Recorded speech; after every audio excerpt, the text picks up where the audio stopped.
15th, 2024 meeting of the St. Joseph County Election Board. Let's all stand for the Pledge of Allegiance. I pledge allegiance to the flag of the United States of America and to the republic for which it stands, one nation, under God, indivisible, with liberty and justice for all.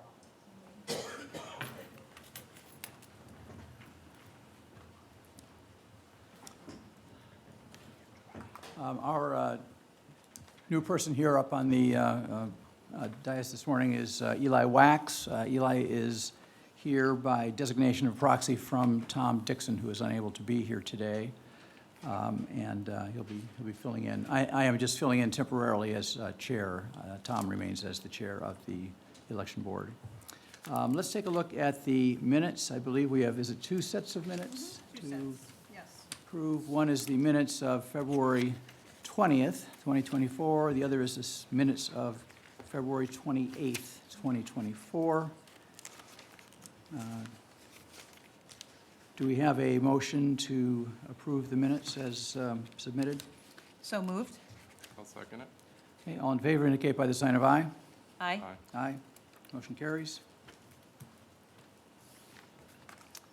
Next is the certification of ballot agreement. And Kim, could you explain what this is and why we are approving it? Sure.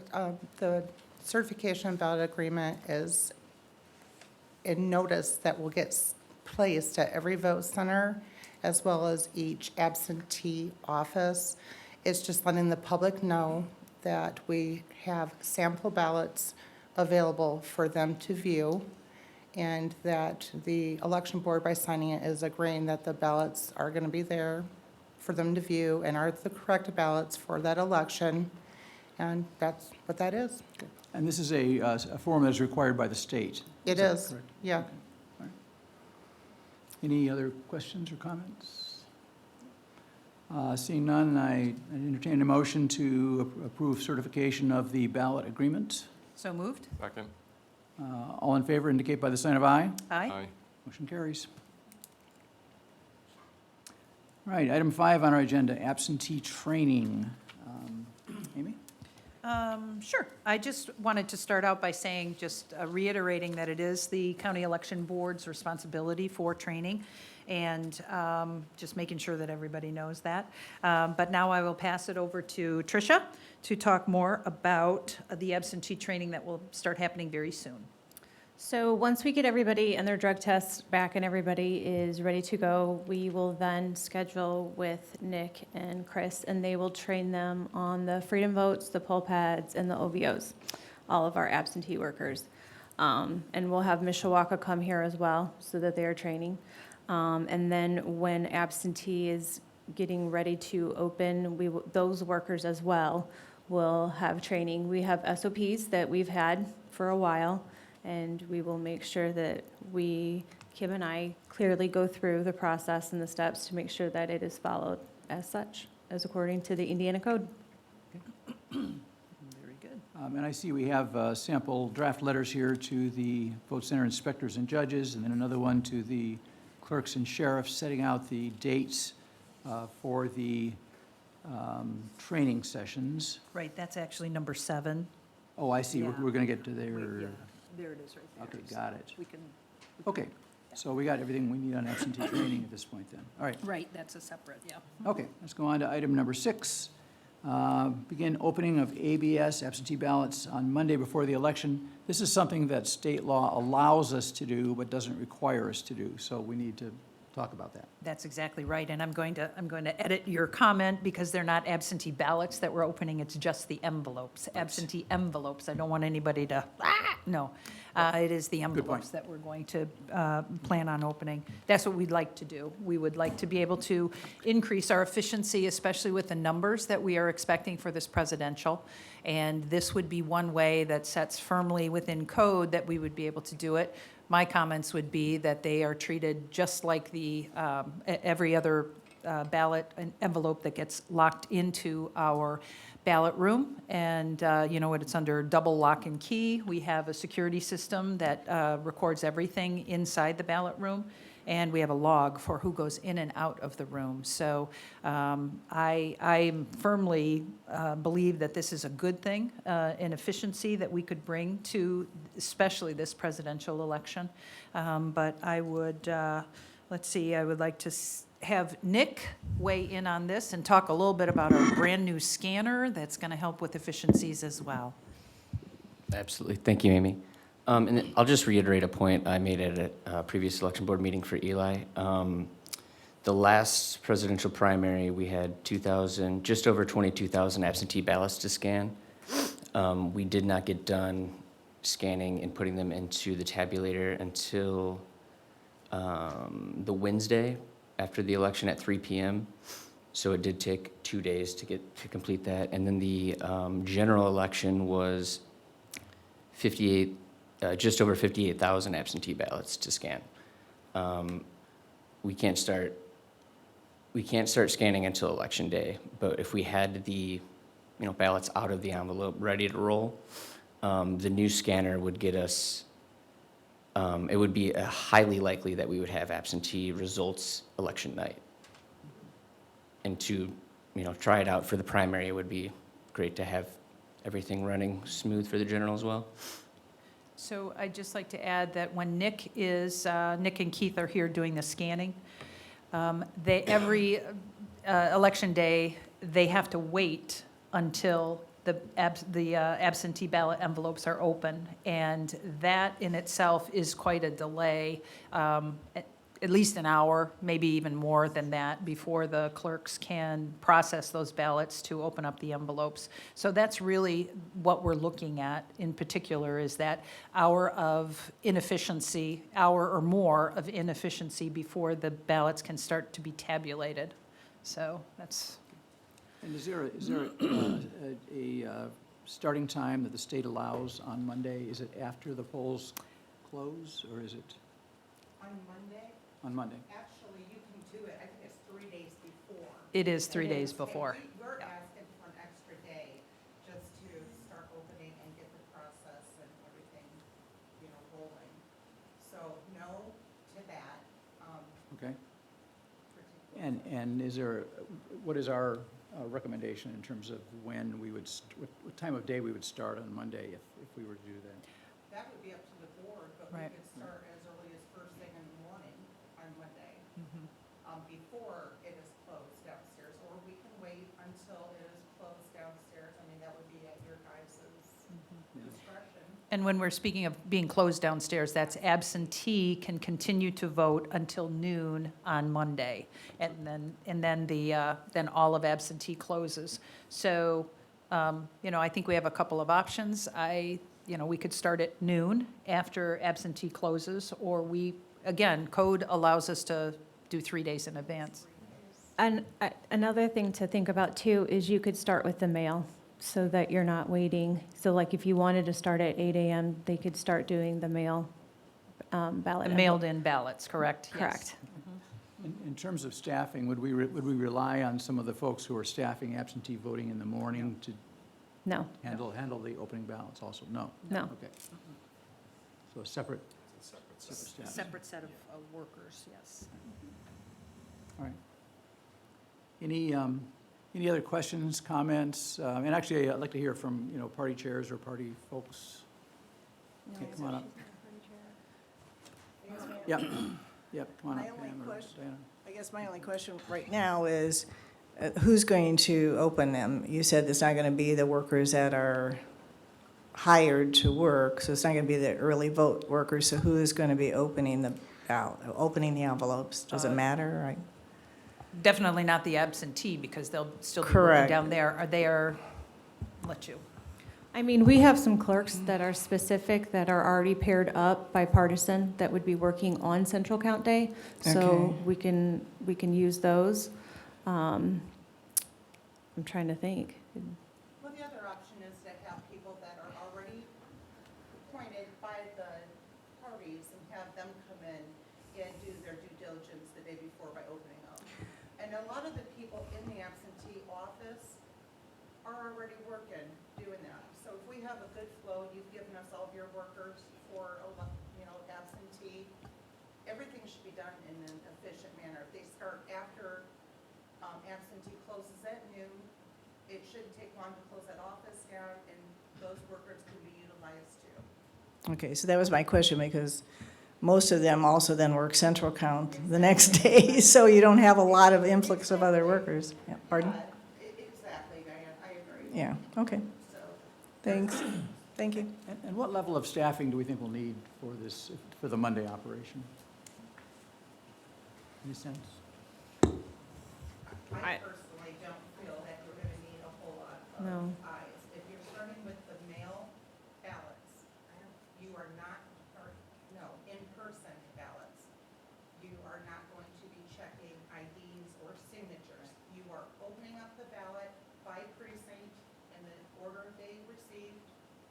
You're making sure that you have a ballot for each person that you're supposed to. You are placing the ballot in a large envelope, which gets sealed with tape and then locked in the room. It's not gonna be as long as the mail ballots, which you can't compare signatures. So you could use more, like on election day, you're gonna have 20 groups of Right. people. You can use half of that. So to do this. 10 Yeah. teams Yeah. then to do that? Does that sound, from staffing perspective, does that sound reasonable, Diana? Say 10 teams to be able to carry on into the afternoon on Monday, to be able to work?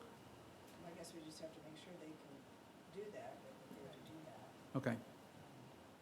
But wait, we don't need, information. we don't need 10 teams on Monday. On Monday, it's how many people we can get Yeah, that are working. Again, that goes back to what Diane said, if people have the availability, but you want to leave yourself open with wiggle room, so if you say 10 teams, you know, and you're not able to get 10 teams, you're still okay with 6. But what we really need to do is, before we worry about that, is have Pass the board approve resolution, it. exactly. I was Yes. just going to mention that, it's Up almost like to- we're up to getting. 10 Up to yeah. 10, up to 10 teams, and then whatever we're able to staff, I think would be, How late would they work? good question. Because if they will be reporting, some of those folks will be coming back at 8 AM on election day, presumably to, I would say till 4:30, the end of the business day. okay. So do we need a resolution on this, or because it's already in code, what do we? I think it'd be good to approve it for our particular situation. So and if we think up to 10 teams would be appropriate, I think it'd be an appropriate motion then to do that. And is that your? So moved. I'll second that. We have a motion to approve up to 10 teams to process opening of ballot envelopes on Monday, the Monday before election, and up to 10 teams based on the ability of staffing and on times to be determined as well. Great.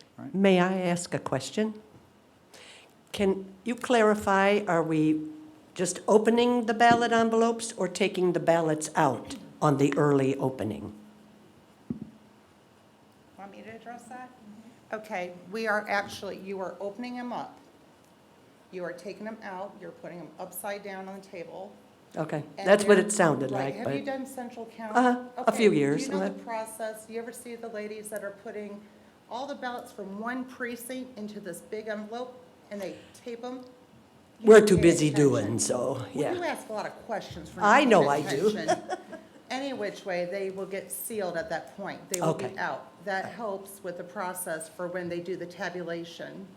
I on just next was day. wondering about the actual particulars, so, thank you. You're welcome.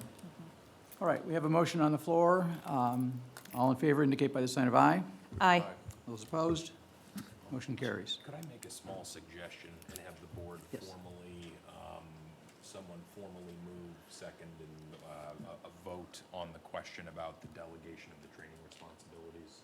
I know we've talked about it, We have. and I had that, we talked about it just a few minutes ago, but I think just to clear up anything in the future, there should be at least a vote on the concept that the election board is formally delegating and designating the St. Joseph County Clerk's Office as being responsible for training the absentee supervisors.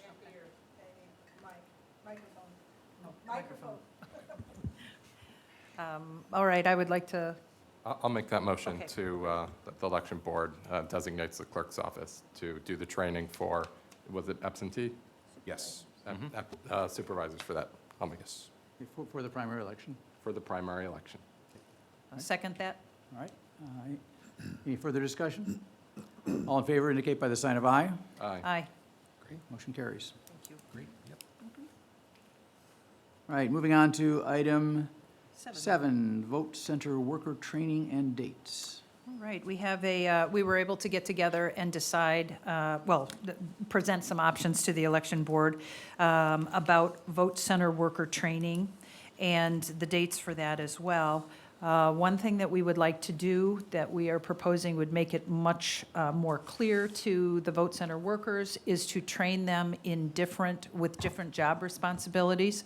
One thing that we learned from the previous election is that there were a little bit of confusion sometimes on the inspector's part, and their duties and responsibilities, roles and responsibilities. So we understand that by having everyone together, like we have done in the past, clerks, sheriffs, judges, and inspectors, all in the room at the same time, there is irrelevant information that's being presented to the clerks and the sheriffs because it's only relevant to the inspectors and the judges. So this year, we would like to separate the two sets of roles and have the judges and the inspectors at their own separate trainings, and then the clerks and the sheriffs at their own separate training. I think this will really improve the information that we are expecting them to learn from. It will provide a lot of clarity. Oftentimes, we would say, well, this does not apply to clerks and the sheriffs, but, the inspectors and judges, you need to pay attention to this. And I think that's inefficient, and I'm not sure it's the best teaching method for a whole group of people. So if we can individualize the instruction, I think that's a much better way to go about the training. Do you have a question? Yeah. Will there be still someone at each site that is familiar with the rules that would apply to everybody? Because one of in my experience, and sometimes when somebody is going rogue or not following policy, it's somebody else, one of the different roles who knows what should or should not be happening. Right. Will call that out. But if it's too bifurcated, that nobody has any information about what the other one's supposed to do, I just worry about having that extra check in place. So obviously, they don't report to each other or don't answer to each other like that. But would there be someone at each site that really has the understanding of what all the roles are generally? I think my response to that, and Tricia, you can chime in, but the judges and the inspectors, oftentimes if an inspector doesn't show up or an inspector is unclear about things, they work together as a team. So it's a Democrat inspector and the Republican judge working together as a team. And again, both sets of judges would be in that training, both the Democrat and the Republican. So my observation is that you have 3 people who are understanding the roles of the vote center workers.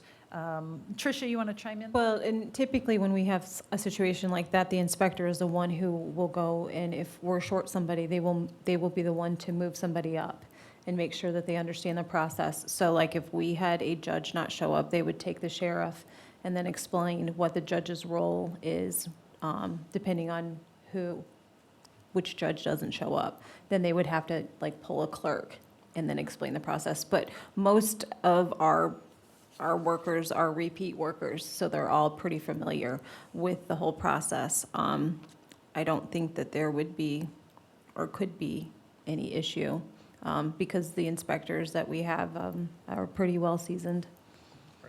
And we do have the availability of the deputy election commissioners. I know you and I served once as deputy election commissioners a few years back, just to go out to sites and to be able to kind of troubleshoot and make sure things are working smoothly. And generally, it seems to work pretty well. I think we had a couple good war stories. I think we did.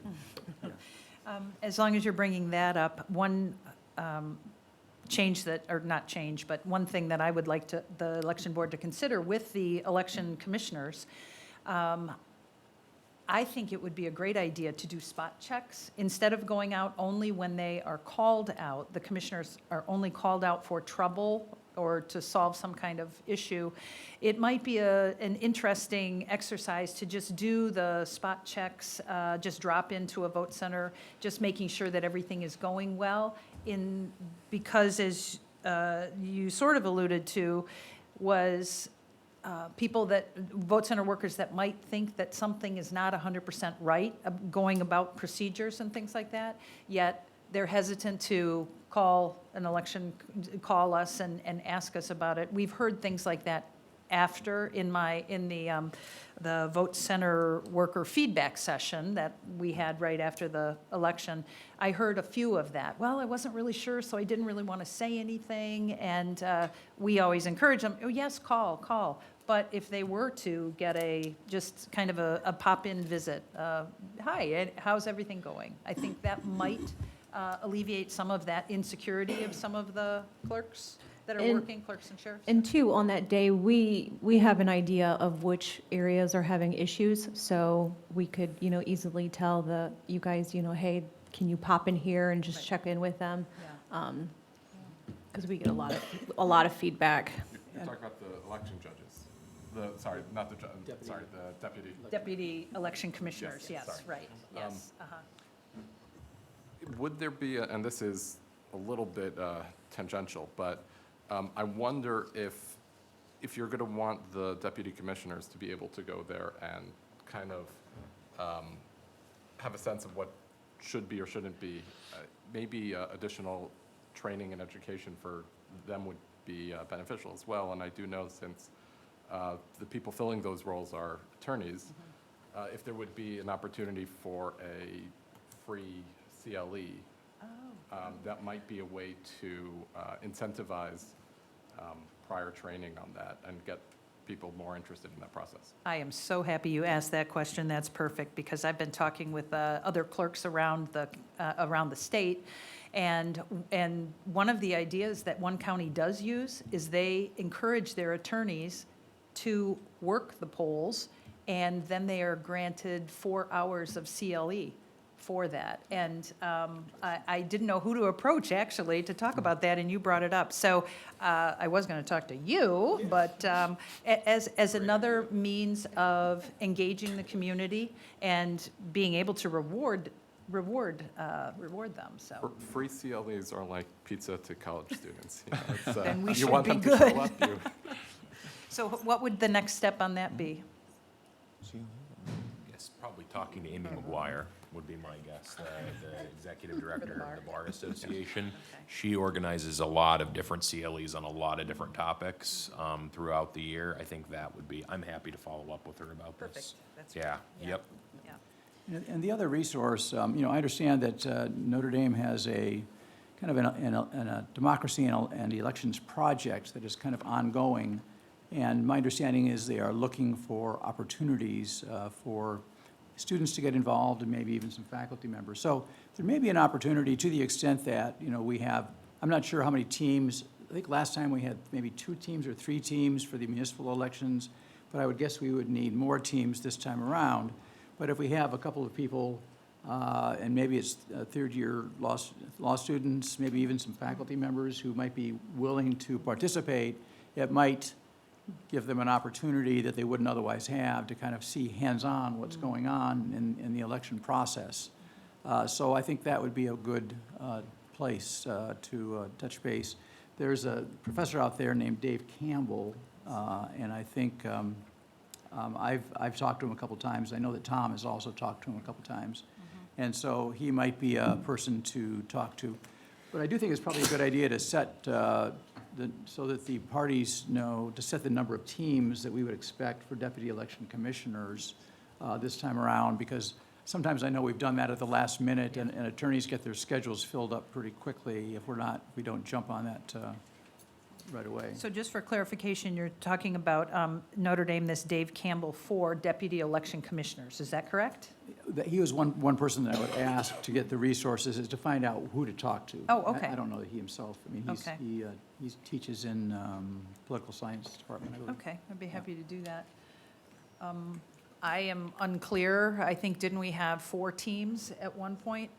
Yeah, Are you talking about election commissioners? yes. Yep. The parties can choose to have up to 10. Oh, Yeah, okay. we just usually say, you know, this is what we think we need, Mm-hmm. but if they want to have more, they can. So it really is up to the party chairs. Okay. And I guess my other question would be for Andrew as to what are the qualifications? So do the deputy election commissioners need to be registered voters of the county? And because of that, law students who are many times from out of town may not be eligible to serve.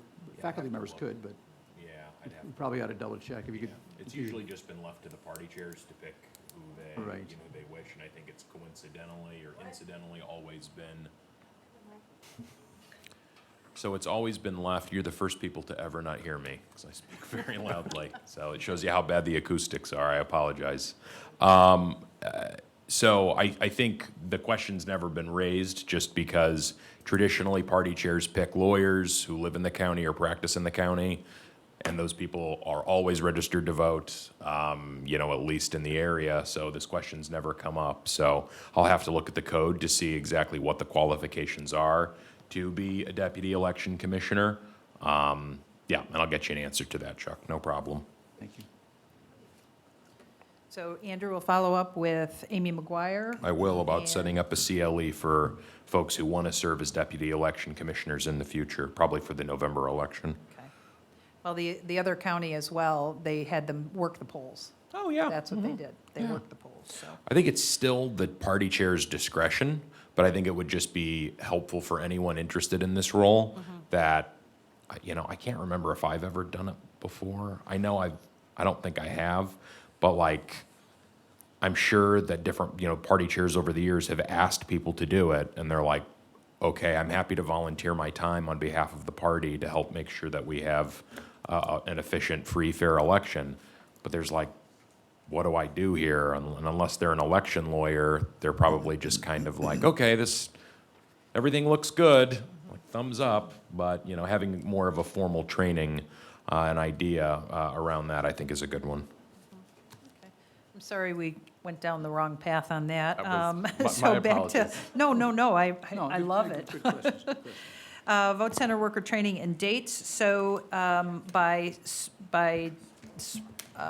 separating the roles and responsibilities, you have in front of you a draft letter. So we are considering for inspectors and judges, Saturday, May 4 at 10 o'clock, and Sunday, May 5 at 2:30. The reason for this is that we want to be able to give them their inspector bags immediately before the election. And the training would take place in this room. And then for clerks and sheriffs, we are going to have almost 400 clerks and sheriffs this year because of the increase. So we are offering 4 separate training sessions for them. We are no longer we want to no longer allow the Zoom option. We are finding that the the vote center workers that show up here are getting more information from being here than those on Zoom are.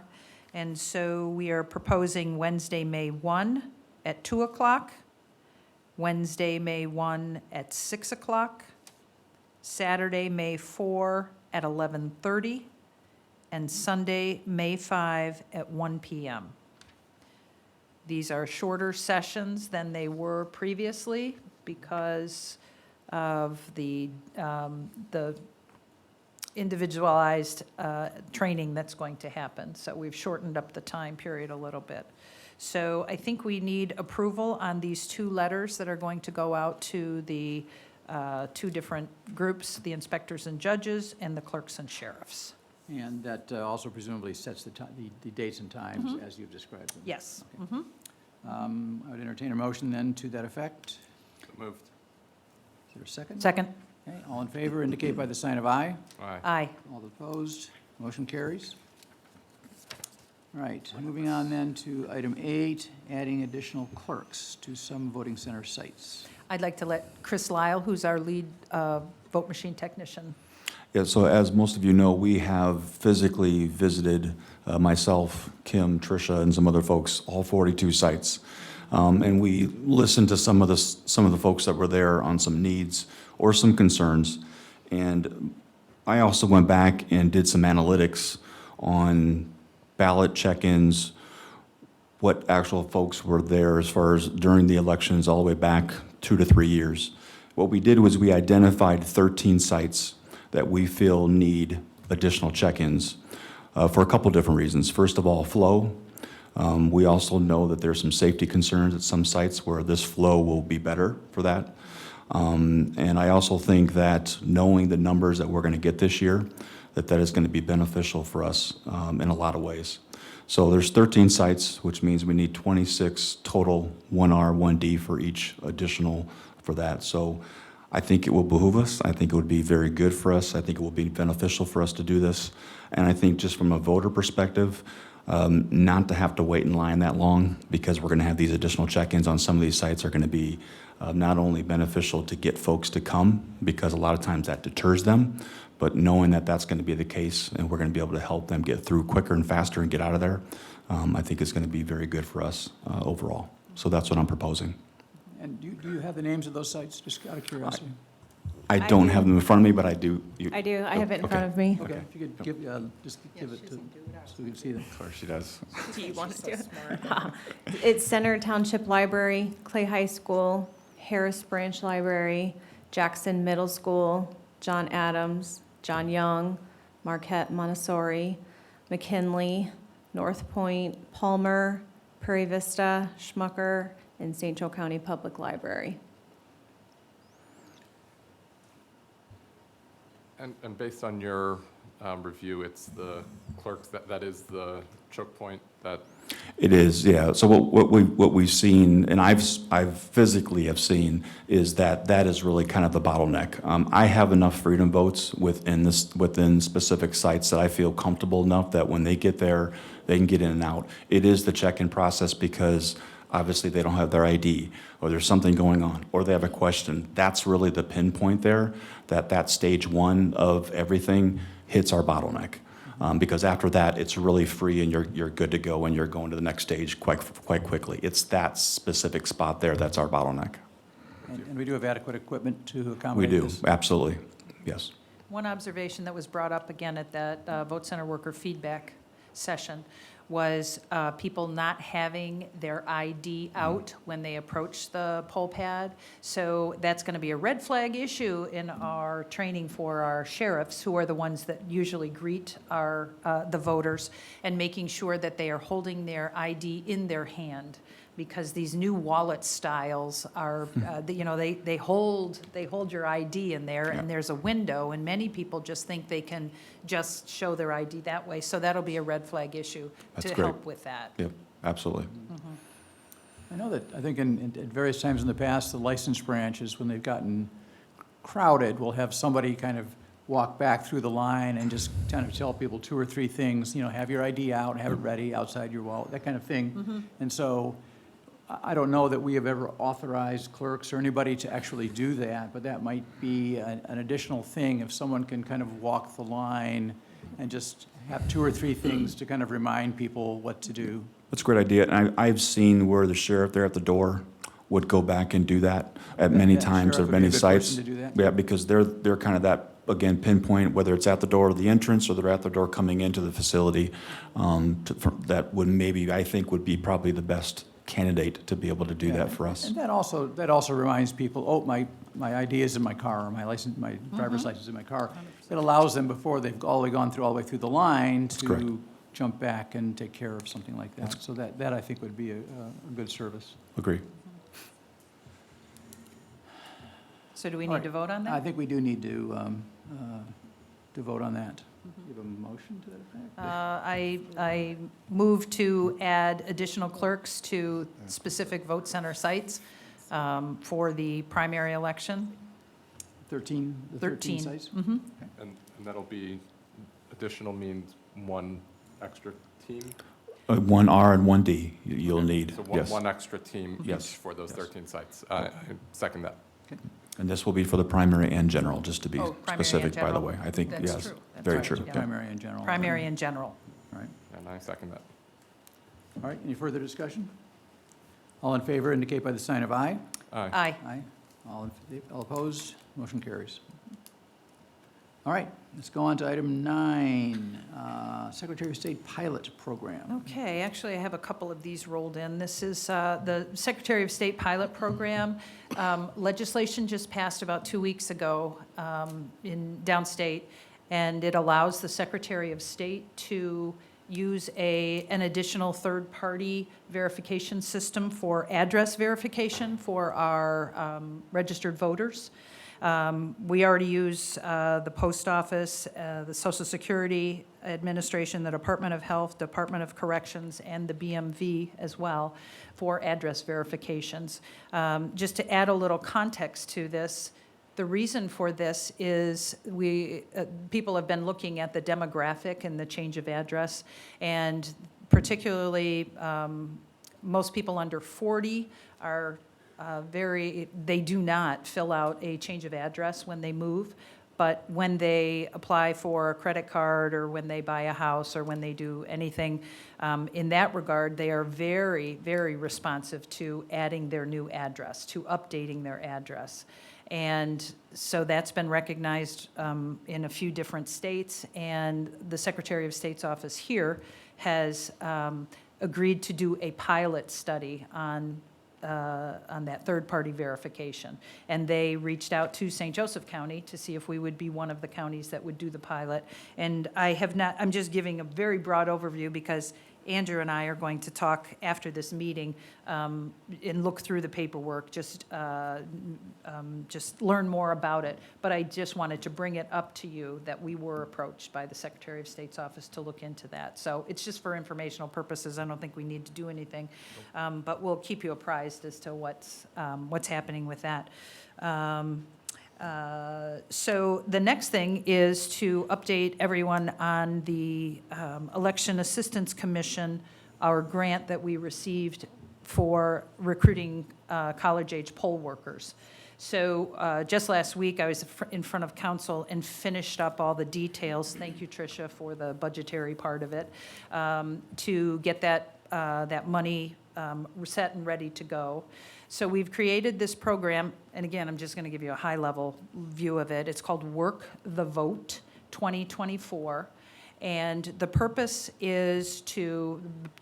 the grant is to reach out and connect with the different academic institutions that are here in St. Joseph County. We have 8, and to educate them, inform them about Election Day, about the benefits of working on Election Day, with the goal to be recruiting more vote center workers for the primary election and the general election, because the grant goes until 2025. Where we are right now is we have to hire 2 program coordinators, and the program coordinators are the ones that will actually be out doing the work. So again, we're in the very beginning stages of this, and so we will be putting out some more information. It's actually already posted on the county website, the position for program coordinators for Work the Vote. I've been working closely with Elizabeth Benyon from IUSB. She's been very helpful. She was helpful in guiding me with the grant application, and she has the job descriptions that are posted on our county website. She also has them, so she's reaching out to her community and letting them know about that. So that's about where we stand on Work the Vote. But let me see. We will, Diana, the program coordinators are the ones that will be reaching out and doing the recruiting. I look at it basically as a sales and marketing job for the program coordinators. It's nonpartisan. It's not, nobody's recruiting for one party or the other. They are recruiting college students. Then they will let us know who they have recruited and who has made the commitment, sure, I'll sign up, and then we will send those applications to the parties. So it's still the parties that are the ones that are getting the names. So that's not what we do. Our program coordinators are just going to do the recruiting and the managing the relationship. It's a beautiful, robust grant where they are addressing the problem of not having enough young vote center workers. So I'm very happy that the EAC has given grant money to try to figure this out and figure out some best practices. So then the end result of the grant, after both election cycles have happened, is some time for these program coordinators to document the programs and best practices. And so they will be collecting data the whole time. This is all social media based. This is the new way to recruit this generation, is through social media. And these program coordinators, that will be one of the qualifiers, is that they're very skilled in that. But they will be able to collect data all the way through on what postings were successful, what events were successful, those kinds of things. So then at the end of the grant, we do have a document to guide us as we go into the next election cycle. So, sorry, that was quite long, but, but that is where we are with this, so. Yeah, that sounds very, very, very favorable, especially to the extent that we can collect some data and use that information to be able to structure programs and ways to recruit in the future. If this works well, or if there's some parts that work well, then that's good to know. Yes. All right, anything else on that topic? No, I'm done. All right, let's go on to item number 10, vote center update. Chris? So just quickly, we are in the process of downloading the election at this present time, so it's good news. We're getting ahead of it, being proactive. I have already identified how many machines, both Freedom Votes, poll pads, and OVOs we're going to need for each site. I also want to make a note that I am proactively looking at that now because we are going to have an additional satellite site in the general. So I just want to make sure that we're going to have all the necessary equipment necessary now to make sure that we're going to be good for the general. So as of right now, we're good for Freedom Votes, poll pads, and OVOs for that. And we'll continue to download elections. If anything comes up, I'll let you guys know. But as of right now, everything's been going very smoothly. And it's only March 15. Right, exactly. That's nice and early. So, and I know in the past, we've had particular vote center sites that have had some issues. Have we kind of identified those and worked through the issues that Yep. we've had to deal with last time around? Yes. Yep. All right. Anything else on that? All right. Item 11, other business, and does the board have any other business items to bring up? I just wanted to remind everyone that the public test is on April 3 at 10 o'clock, and that is an election board meeting. So that will officially be our next meeting, and that'll be at the warehouse, 10 a.m. 10 a.m. And I want to remind everybody to make sure you sign that IEC 40 for the ballots, Yep. please. I need that. All right.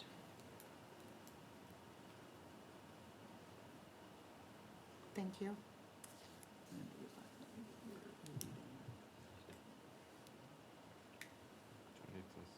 You can just put pro tem or, you know, proxy of Thomas Dixon or something like that.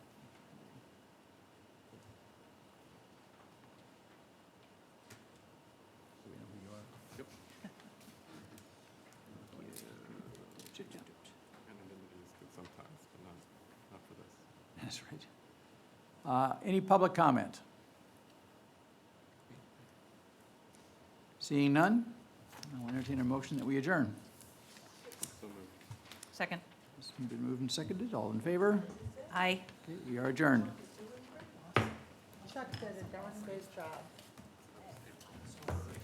April 3rd, yes.